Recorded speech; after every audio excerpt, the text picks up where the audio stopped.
Hello guys, welcome back to Kaushika YouTube channel అండి. ఇవాళ నేను చేస్తాను సండే స్పెషల్ చికెన్ కర్రీ ఫుల్కాల్ అండి. నేను ఇవాళ ఒక విషయం షేర్ చేసుకుందాం అనుకున్నాను. నిన్న మా అమ్మోళ్ళ ఇంటికి వెళ్ళామండి. రిటర్న్ వస్తూ ఉంటే మేము టూ వీలర్లో వస్తున్నాము. ఒక ప్రైవేట్ బస్ అది.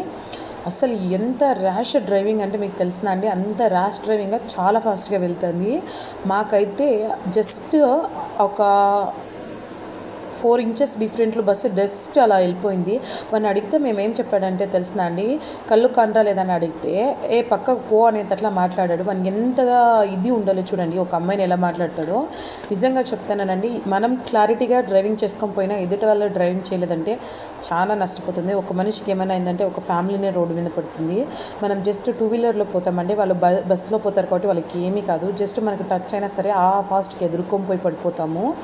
అందువల్ల నిజంగా అంటే ఇలాంటి దుర్మార్గులు ఎక్కడైనా కానొచ్చినప్పుడు క్లారిటీగా చెప్తాను, కంప్లైంట్ ఇచ్చేయండి. ఎందుకంటారా, ఇప్పుడు వాడు మనకు టచ్ అయిపోయింది అంతే అనుకుంటాం, కానీ ఒక మనిషికి యాక్సిడెంట్ అయితే ఒక కుటుంబం అంతా వీధిలో పడుతుంది. ఎందుకంటే మా ఇంట్లో చాలా సందర్భాల్లో ఇలా జరిగాయండి చాలా మందికి.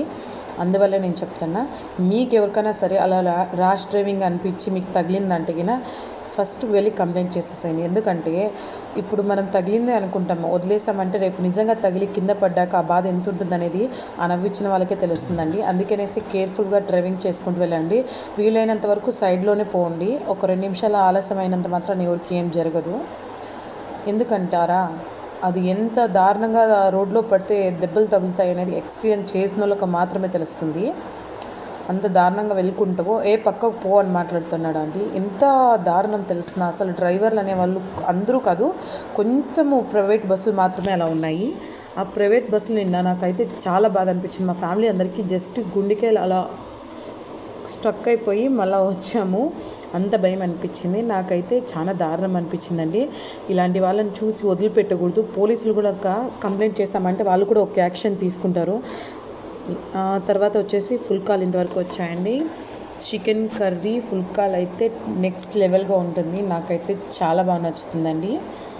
నేనైతే సండే ఆల్మోస్ట్ ఈ 1 మంత్లో ఫుల్కాల్ తినడానికి ఎక్కువ ట్రై చేస్తున్నా.